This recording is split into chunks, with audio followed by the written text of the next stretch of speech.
Tatarine.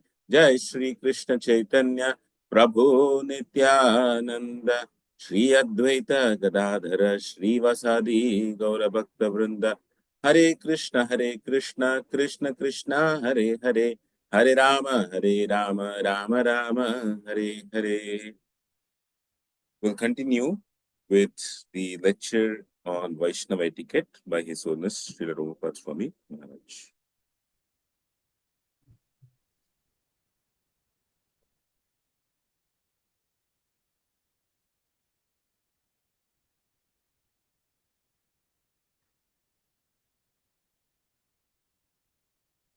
Heart, and if you do it from the heart, then your bhakti. Are you all able to hear? Yes, Prabhu.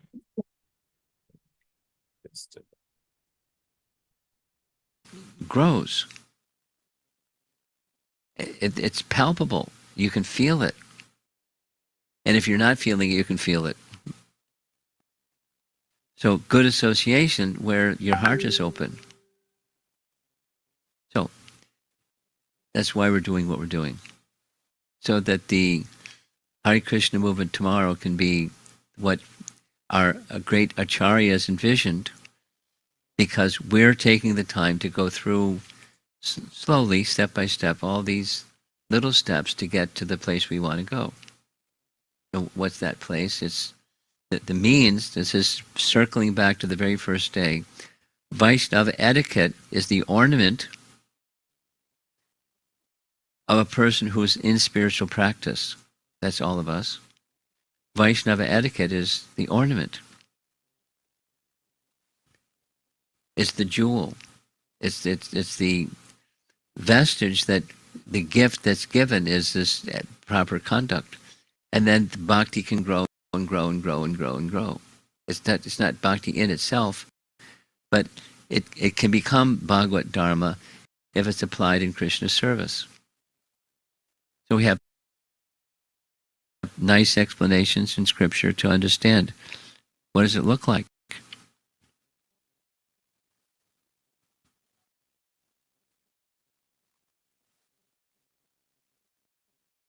You're absorbed. Coloring book? Just taking notes, or what is it? Okay. Any discussion? We have a telephone passer, or microphone, excuse me. If you would like to discuss something, just raise your hand. This nice boy will bring you the microphone. Hare Krishna. Go ahead. Hare Krishna, Guru Maharaj.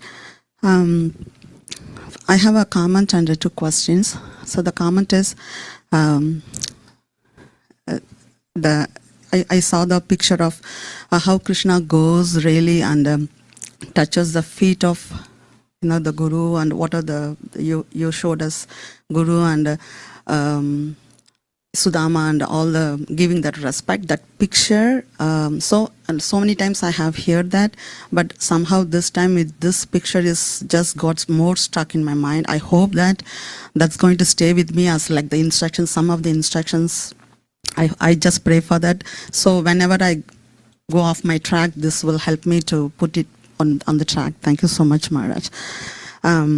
My question is, this is like a maybe sound weird, but I was thinking that there was one slide which was saying, like Narada slide, that how referring to the previous birth, it says that all of my sins were at once eradicated, taking the remnants of the food. So, just by taking that prasadam, the remnants, all my sins. So I was just kind of want to get a little clarification or how to understand that. Sure. There's potency in any one of the limbs of bhakti. The limbs of bhakti, even if unintentionally done, like abhas bhakti, Abhas Bhakti is a shadow of Bhakti, and Abhas Bhakti has the power to eradicate prarabdha karma. Prarabdha karma means karma that's happening now. There's stages of the fructification of karma, but that which is happening now cannot happen. Karma cannot happen. When the antidote of bhakti is performed, even unknowingly, like Ajamila chanting Narayan's name, unknowingly. He wasn't consciously. In this case, it's a little boy, but it's not Ajamila who'd been with prostitutes and doing his business and stealing and things. He was a little boy. It was the recipient of mercy and doing service, and his heart was wide open, and he was receiving the mercy with his wide open heart. And because he was so nice, was so fertile, so receptive, they gave him their permission, and it fructified. He felt, and he narrated to Vyas, not just philosophically, but he felt purified of prarabdha karma.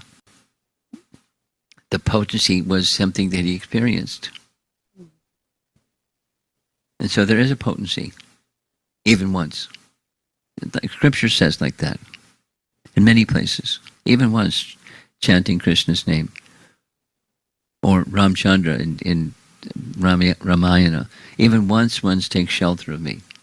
Even once. What to speak of one who may dedicate themselves.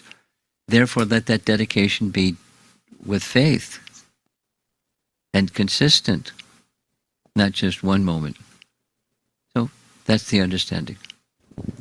Thank you, Maharaj. My second question is, about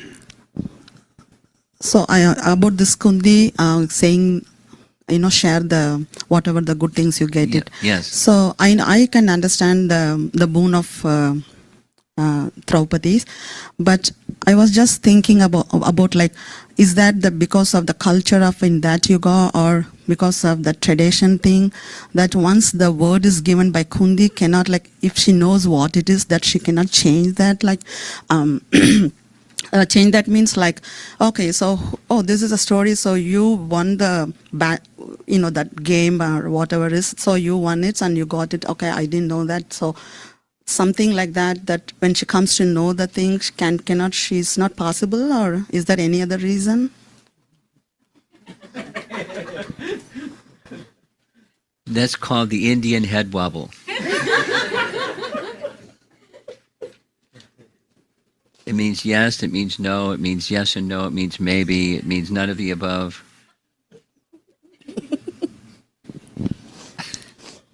I learned that from Garuda Prabhu. The Indian head wobble. Indy, Prastapiva.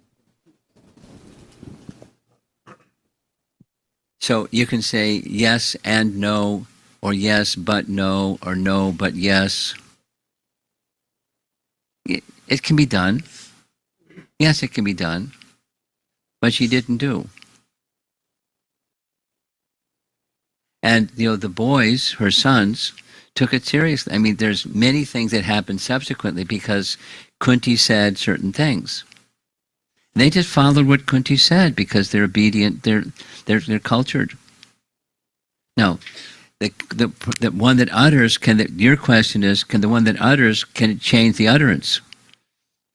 To get out the delete button and hit the delete button and put something else in place, and now it's this instead of that.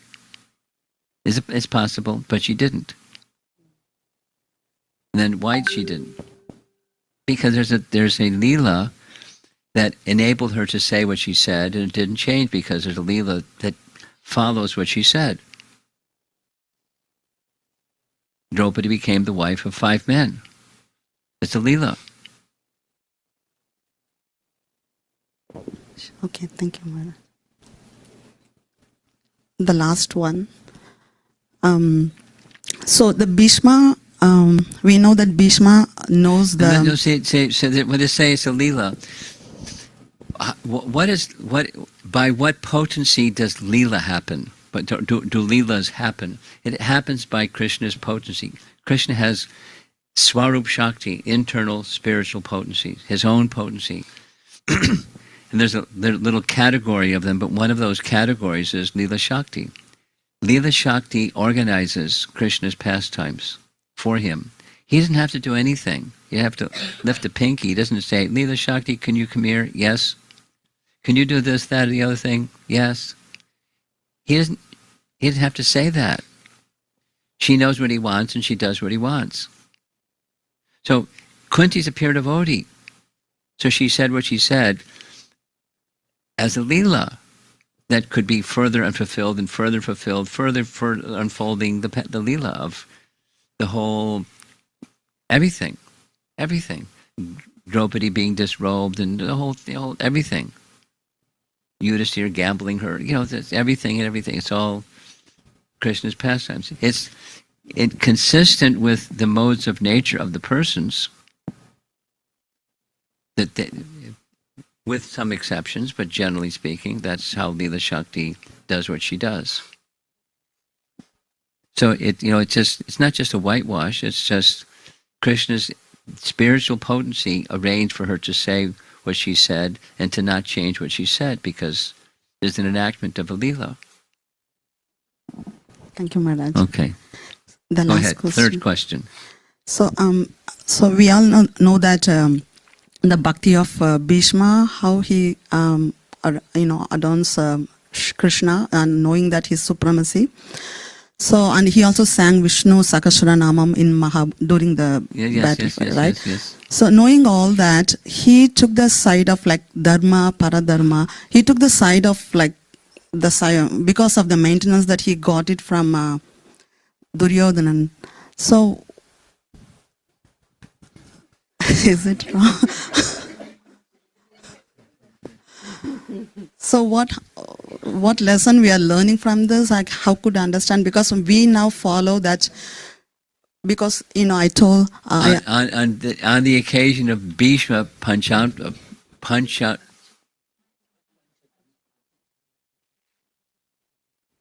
Yeah, I gave a 5-part seminar on Bhishma and Bhishma's activities, and one class, like half of the class, was an answer to your question. And there's layers, like many things having to do with Krishna and Krishna's devotees. There's layers. The top layer is rasa.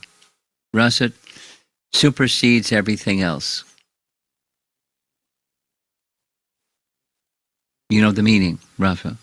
So the primary rasa of Bhishma in relation to Krishna is what?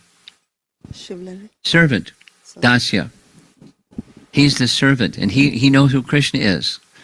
You read his prayers to Krishna. He knows who Krishna is, which is what you're saying. He knows who Krishna is, and he takes the side opposite Krishna. Why? That's your question. There's layers and layers, but the top layer is rasa. In the mood of service, Krishna likes chivalry. So he takes the part of being Krishna's opponent. I mean, there's layers and layers. There's other things that can be said, and they're also okay. But the superlative answer is when Krishna came charging at him with his wheel, because he wanted Krishna. Why did he want Krishna to break his vow? One level is Krishna made, na na na na na na. You made me break my vow. I'm going to make you break your vow. You broke your vow. It wasn't that. It's chivalry. When Krishna came charging at him with this, he has a Shudasan chart. He could just chop him, finished. But he broke his promise. He dropped his weapons, opened his arms, smash me. Chivalry. Chivalry is one of the secondary rasas, giving support to the primary rasa. Now, what's rasa? It's mellow. It's a taste. And Krishna has people worshiping him, and he likes when someone doesn't worship him. Krishna likes when Radharani speaks back to him. He likes it. Not when you speak back to him.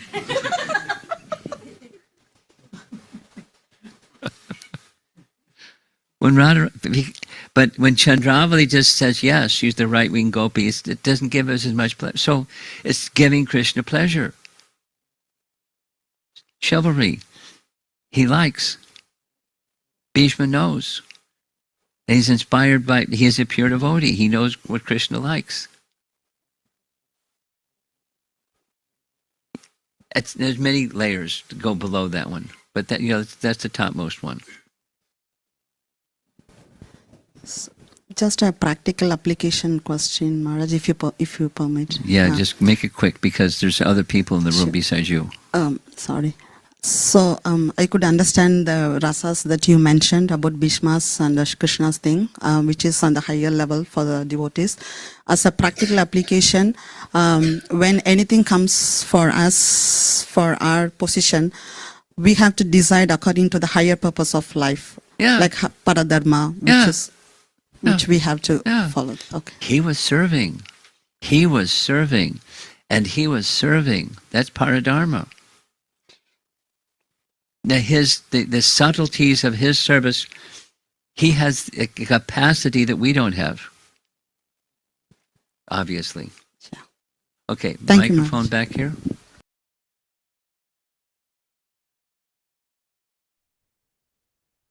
I'll pause here. We have 13 minutes or so of the lecture. Might cover it tomorrow. Any comments, any thoughts, reflections from any of the devotees here, please?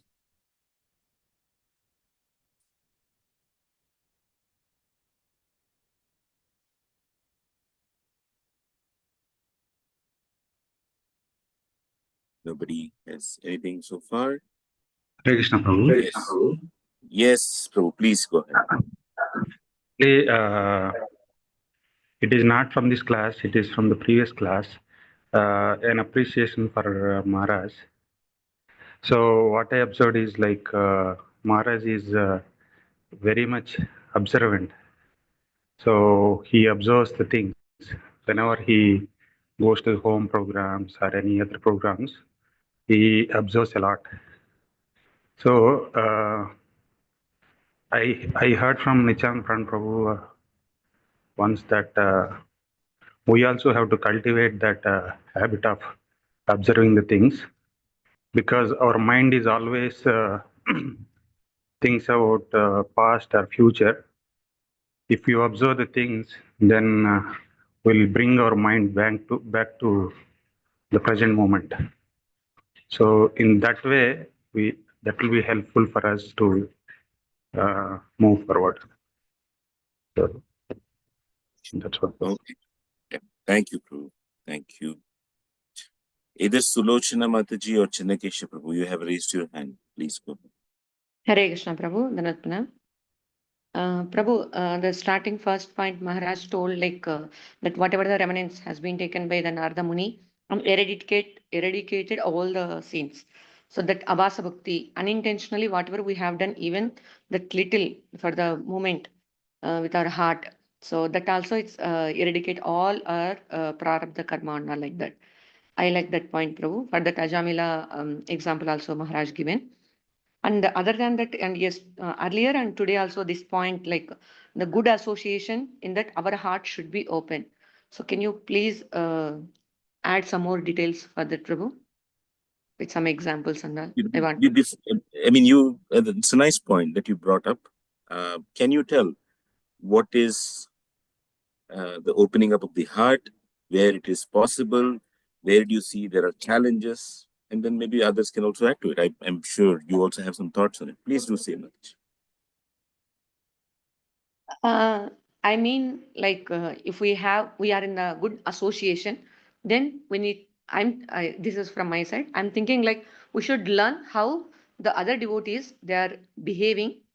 They are giving the respect to the others, and how they are taking care of some aparadas or and all like that, and how what is their service attitude.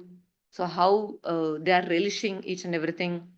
So these type of things, I think openly I need to observe and I need to learn. I need to try to cultivate that qualities. That one thing I feel. And if any comments is coming from them, like for the correction of my thing, then I need to be ready. I need to open my heart freely. Like I should accept without any of the grudge, hatred, all these things are not like that. This what I felt from. Okay. Thank you. Thank you for saying it. Kumarika Mataji, please go ahead. Hare Krishna Prabhu, I think we require humility to accept anything. Keeping our hearts open means before that we should have some humility. If we think that we know everything, then where is the chance of getting anything of value from others? That is what I thought. Thank you. Thank you. Dear Lalit Prabhu? Prabhu, I think I did not hear it properly, maybe. So what Mata is saying that good association, with good association, we can open the heart, something like that. What was the exact line, Prabhu, she said? Mataji, can you clarify? Solution. Good association in that our heart should be open. Like that Maharaj mentioned. Okay. Okay, just from my little bit of experience, I would like to share on this point. So one thing which is very, as like we see in this world, people want to share their heart with somebody, maybe devotee, even may not be devotee. Everybody, they want someone who is they can actually genuinely open the heart. But the problem is that they think that, okay, I will be judged, or I will be exploited in some way, or maybe they will make a fun of me. Even that's also kind of exploitation. But when we talk about the good association, a good association means the devotees who are free of envy. Okay. So when we come across one devotee, or sincere devotees, sincere practicing devotees who are free from envy, then and we know that they are there in my life for my own 100%, their intention is my own welfare. Naturally, the heart will open. The heart cannot remain closed.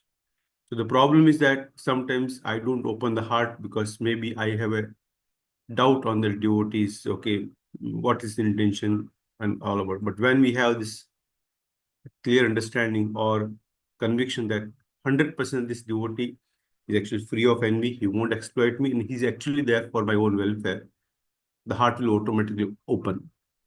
So that's, I mean, I'm not sure. I don't think I told directly what Mataji is looking for the answer, but overall, my something I just on this point I shared. Thank you. Thank you. Thank you. Anybody else would like to say something? Yes, Vinodini wants to say something. Yes. Hare Krishna, Dhir Lalit Prabhu. Prabhu, you said about being open to person who is 100% free of envy. But I think that is utopia. Is it right word? It's a perfect imaginary thing which doesn't exist. Except for the spiritual master, I don't think anybody may be fully 100% free of envy.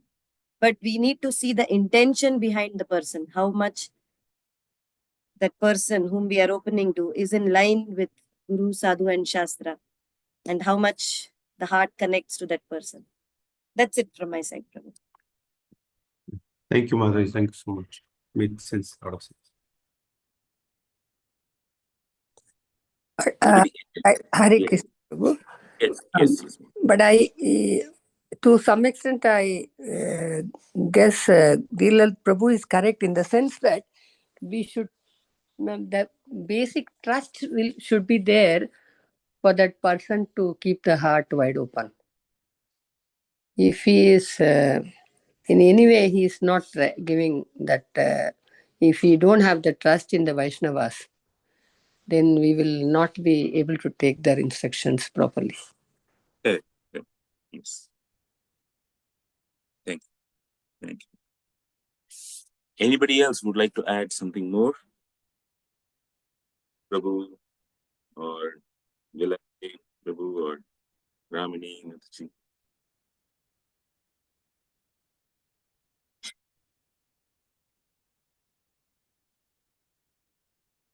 I just appreciate what Pranamala Prabhu told. Yeah, we should observe things, people, like, so that the mind will not wander here and there. And this observation in the line of Krishna consciousness, like some things for what is there for. Sorry, there is sound here, Prabhu. I'll tell later. Maybe I'll build more closer. Yeah, so this one observation could be what is there for me in my own devotional path. The other observation could be, okay, how this soul I can connect to Krishna. So two ways it can go, Prabhu, what I feel. Thank you. Okay, thank you.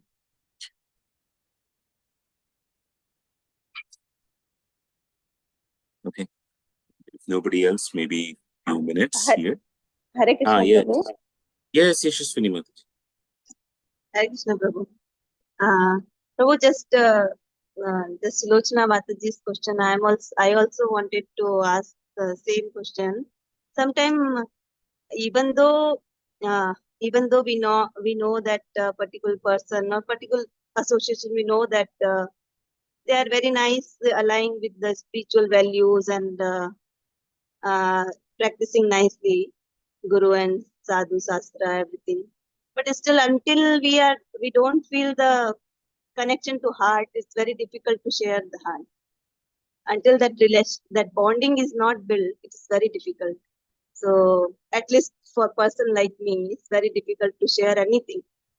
So how to come out of it, or how to see all these things in right manner? That's my question. Nice one. Good one. Thank you. Okay, I'll come to this point in the end because a lot of devotees spoke about where the heart is open. I'll touch other things and then come to it. Is that fine, Yashaswini Mataji?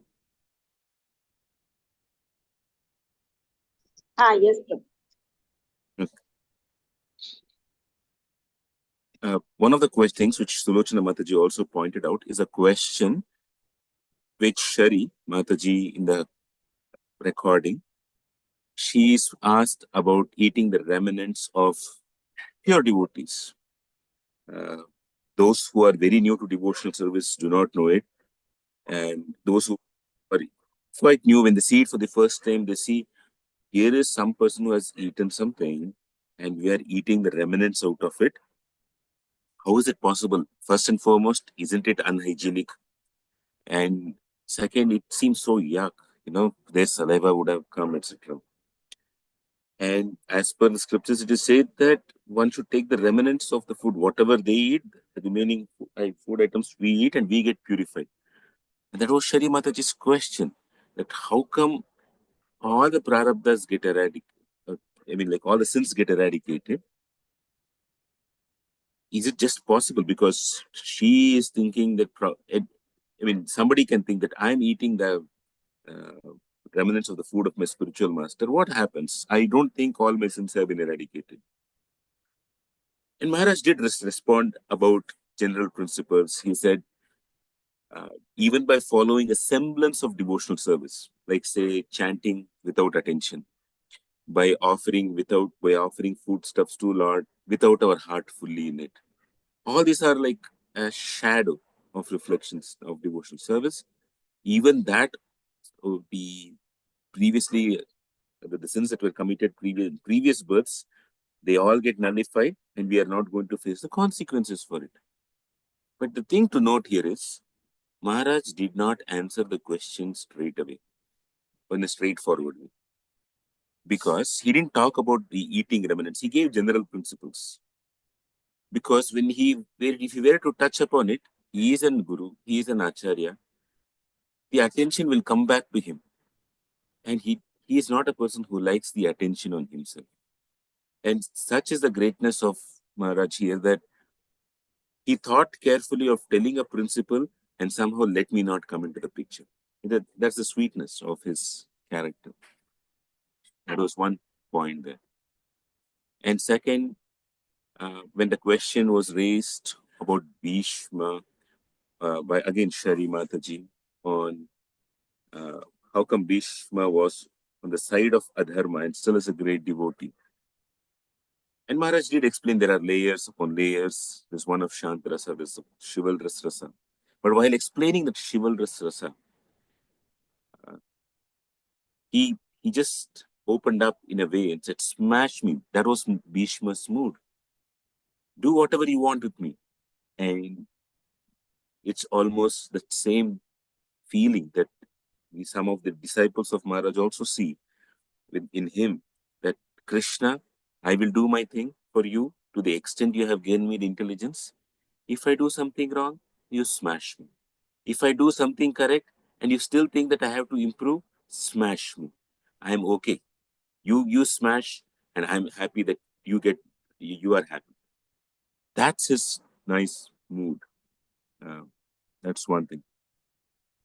So that's the part other than the first sentence. I thought I'll just elaborate a little bit.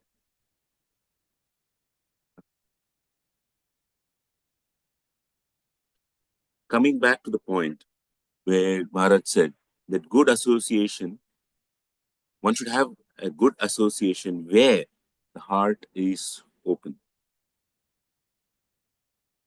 Yeah, this is a big topic, actually. Let me tell the easier thing first.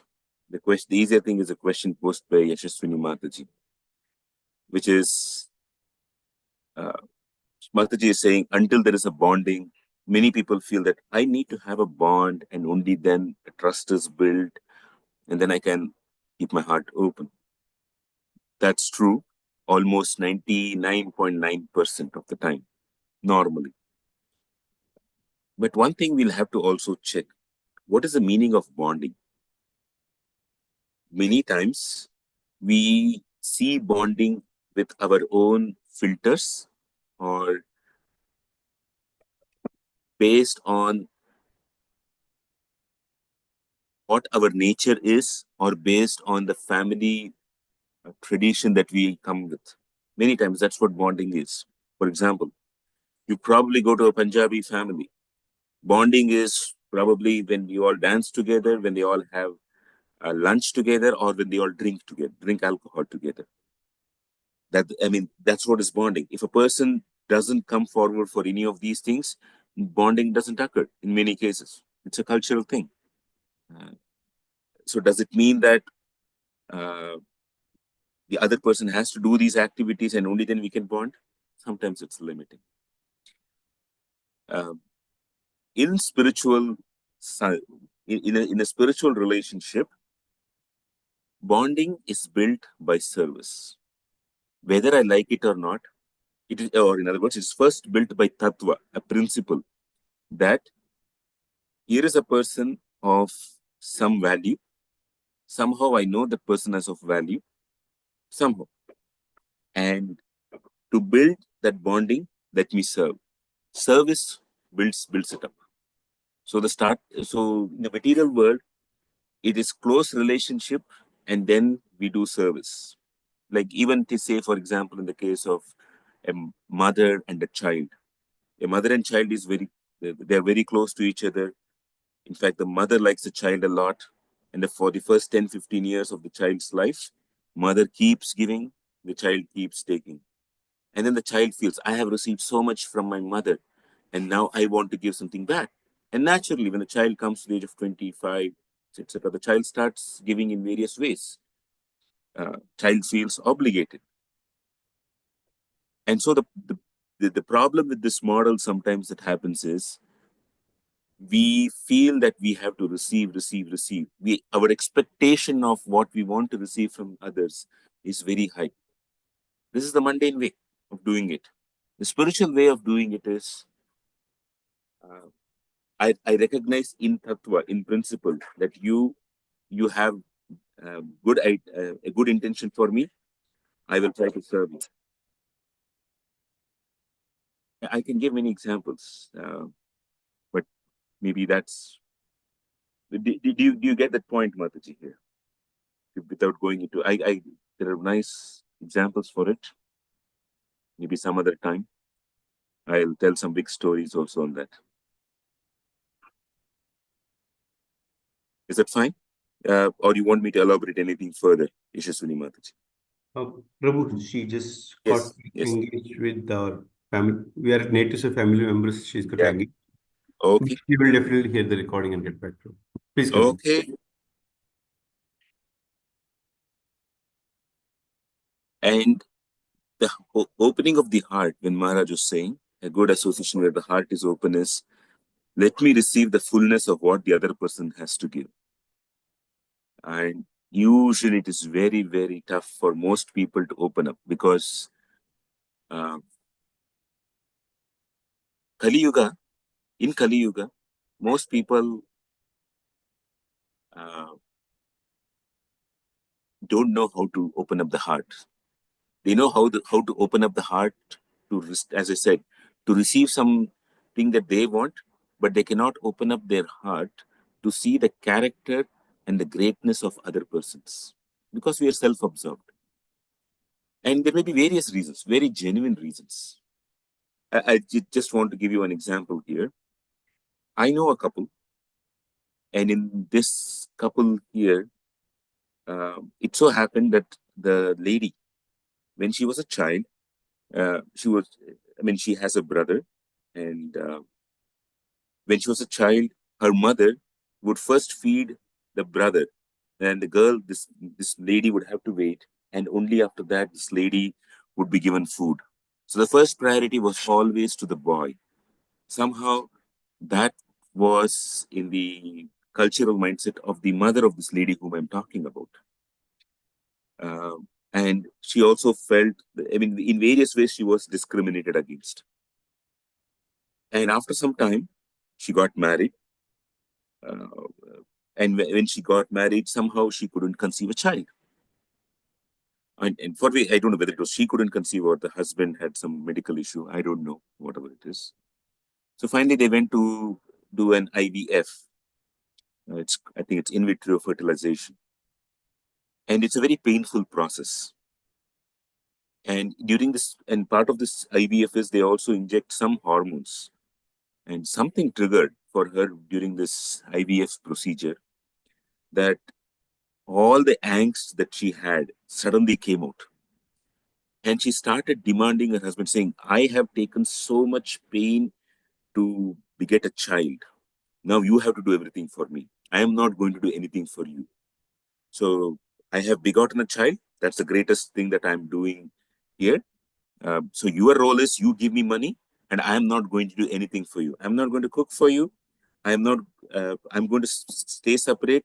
I'm going to go and enjoy by doing this dance class, or I'm going to go for this song class. You have to pay money. So the husband had to become just a vending machine for her desires. But where did it come from? It's a very deep rooted sense that I have not received my due.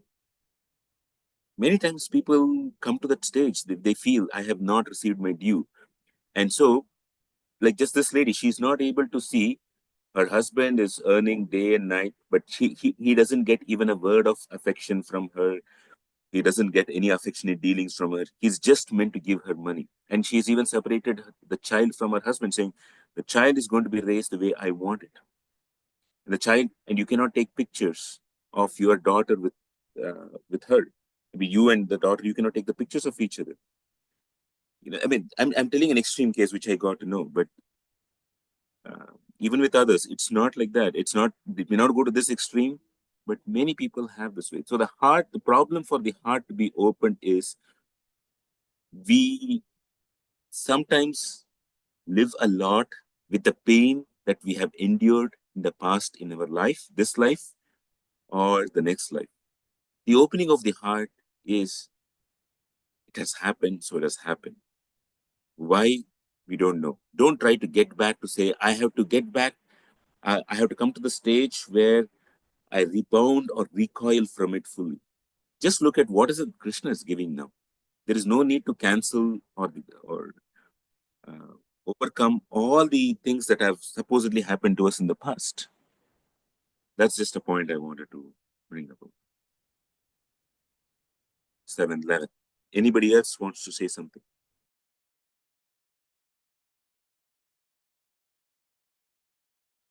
Hare Krishna, Prabhu. Yes, Mataji. Prabhu, you said no, Shrinath has asked that question.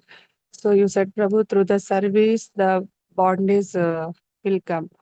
So by the service also, it will not happen. How can we understand, Prabhu? Yeah, That then much. go. Correct. See, one of the things which people often think about is, if opening up means I have to be very comfortable in opening up my problems and things like that. Many times there may be no problem in life. It is be happy. There is no problem in life, and it so happens that for many individuals, they will have different relationships with different individuals. Allow for it to move forward in a nice way.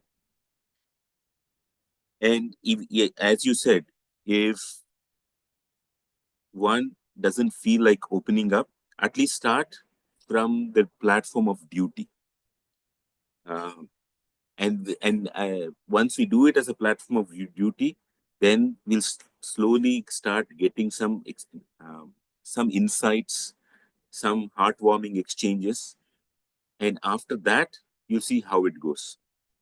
And sometimes it may also be that the person to whom you're trying to open up is probably not the right person. You have to give credit to your own intuition that maybe this is not right. Sometimes it may be true. So it's a little complicated, but important thing is to be open and accountable to at least one spiritual person, somebody. Okay. So start Okay, from Prabhu. duty and be open to the fact that sometimes a Paramatma within your heart is telling, maybe this person is not the right person. Sometimes it may be very true. So go with it. Paramatma guides you sometimes very proper. Thank you, Prabhu. Hare Krishna, Prabhuji, Tanvi Pranam. Yes, Shweta Mataji. Hare Krishna. So I think, like we say, it is achintya bheda bhed. Like there is something which we can think, and there is something which we can't think. So I feel it happens even in our case of the trust and everything. So as you said, that we have to start with the duty, and that duty sense really has to be very strong. And and all the good qualities what we say that we should have, probably even if we have to force, we have to force. And then how long it takes, I'm not sure, but then something achintya happens, like it changes your heart. It does some change. How does it happen? If someone is asking the steps, I don't think so those steps can be given. Only Correct. can be given that do this, do this, do this. But then beyond that, whether it is going to happen or not going to, or how long it is going to take, that is also, I don't think so. I mean, at least I didn't understand, and I don't get the answer in terms of the steps. But then the one thing is very much sure, that if you are holding someone else accountable for your problems, for your miseries, or for anything which negative has happened to you, it is going to increase your negative experience. It's not going to decrease. I mean, that is my experience also. That is never going to help. So we we can't held accountable someone that this has happened or that has happened. So I mean, it's like my life where I have learned that whatever bad has happened, I have to accept. I am repaying my loans only. This is my thing I have done, and now I have to pay it. The moment this feeling comes, it becomes very soothing. Someone was not good with me. Someone was. It doesn't remain with me all the time. It keeps bounding, rebounding, and it. I mean, I get those negative feelings, but then again, I try to pacify myself. It is not someone else who is doing with me. It is me who has done this with me. So this helps in opening the heart, in seeing someone else in a different light than what I was looking before. Maybe I Yeah. was not able to see something good or something positive in someone else. But then when I see in this light, then I am successful in seeing something good or positive. So that's my Yeah. experience too. Thank you. Thank you for. Dear Lalit Prabhu, you want to add something more on top of this?